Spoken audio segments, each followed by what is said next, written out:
wait. Before you continue watching this video, please subscribe, like, and share. And please don't forget to click the notification bell so that anytime we post videos, you'll be the one to get it first. This angel is ruthless, merciless, and deadly. He is terrifying to people, terrifying to demons, and terrifying to other angels. He once destroyed an entire generation of a whole nation all at once. He is so strong that even the devil quakes in fear of him. You know, Satan, also known as the devil, was once regarded as a leading archangel throughout the entire world, but especially in the Abrahamic religions. He was said to have rebelled against God and been sent to earth by God through some powerful angels that God had appointed, like Michael. He is thought to be in charge of all the fallen angels and demons acting as evil spirits at this time and is in charge of all the evil influence on earth.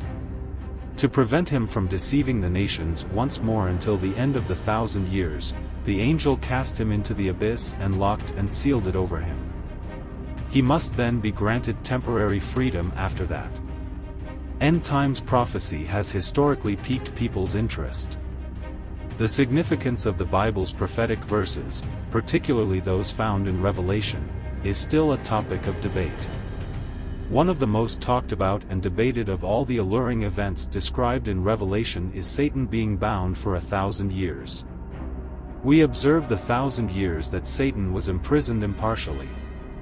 The Armageddon War is a type of Satan's captivity. The beast, the false prophet, and the vast armies gathered to overthrow Israel will all be completely destroyed when Jesus returns. The battle came to an end when the beast was captured along with the false prophet who had performed the signs on its behalf. They were both still alive when they were thrown into the sulfur-burning lake. The rest were killed by the sword that came out of the rider on the horse's mouth, and all the birds ate their flesh. Revelation 19 verses 20 to 21. The rider instantly defeats the forces of evil by just talking about Jesus. Scripture repeatedly shows his authority, and his victory at Armageddon is another example. After defeating his human opponents, Jesus now turns his attention to Satan. According to Revelation 20 verses 1 to 3, I witnessed an angel descending from heaven while holding a massive chain and the key to the abyss in his hands.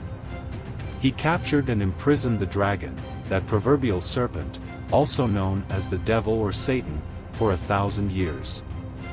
Now, in the Bible, a place of destruction and an angel of the abyss are both described using the Hebrew word Abaddon, which means destruction, and the Greek word Apollyon, which means destroyer. The Hebrew term for the bottomless pit, Abaddon, is frequently used in conjunction with Sheol, the name of the place where the dead are buried. The New Testament's book of Revelation describes an angel named Abaddon as the commander of an army of locusts. His name is first written in Koine Greek, Revelation 9 verse 11, and it is later translated as Apollyon from Abaddon's Hebrew name. The Greek text does not contain the extra notes that can be found in the Vulgate and the Douay-Rheims Bible. Abaddon is first mentioned as a person, not a place, in the New Testament. A king, the angel of the bottomless pit, also known as Abaddon in Hebrew, Apollyon in Greek, and exterminans in Latin. In the Douay-Rheims Bible, Revelation 9 verse 11.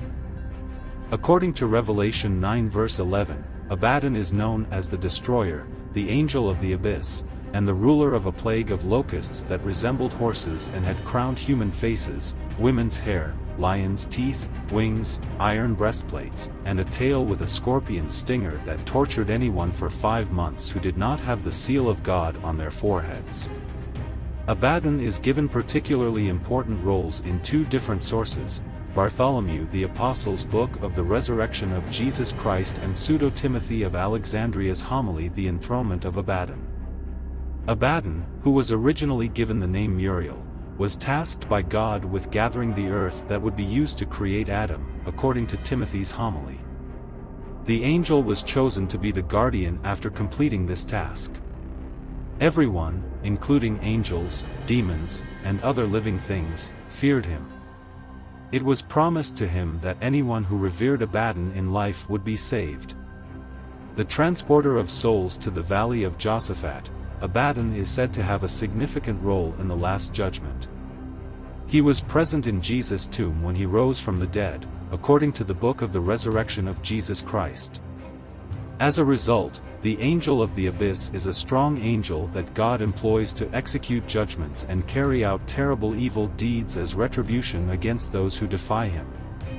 According to the book of Revelation, during the apocalyptic period, he cast him into the abyss and sealed it over him in order to keep him from deceiving the nations once more until the 1,000 years were over.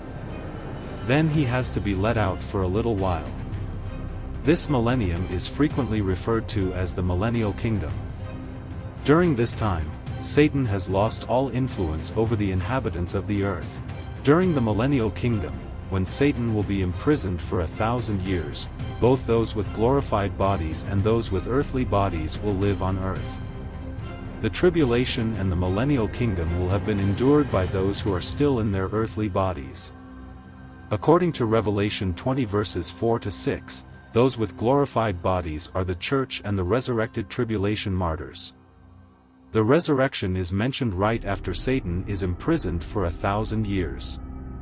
You might think that since Satan has no power, nothing could possibly go wrong during this 1,000-year period. Even in the millennium, God will offer people the chance to accept or reject him. People who have earthly bodies will still be having children during the 1,000 years, and many people will need to make choices. At the end of the millennium, Satan is released from the abyss. There will be a significant rebellion against God, and he will continue to deceive the nations. Revelation 20 verses 7 to 9. The rebellion is brief because fire came down from heaven and devoured them. Revelation 20 verse 9. God gives those who were born during that time a second opportunity to choose him while Satan is confined for 1,000 years. During the millennial kingdom, God will show us that there will be people whose hearts are deceptive above all else, incapable of being changed, and who will be vulnerable to deception even in the absence of the tempter, who is Satan. The word abyss, which means bottomless, unbounded, the pit, or the immeasurable depth, can be used to translate the phrase bottomless pit from the Greek of the New Testament.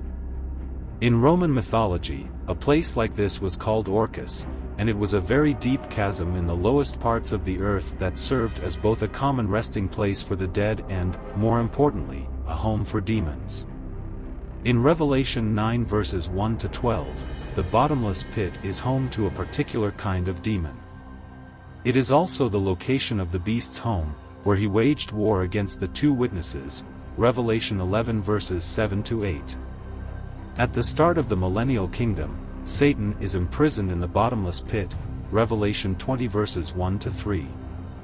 At the end of the millennium, Satan is set free and immediately begins an unsuccessful rebellion against God. Revelation 20 verses 7 to 10. It's possible that Tartarus and the bottomless pit are connected.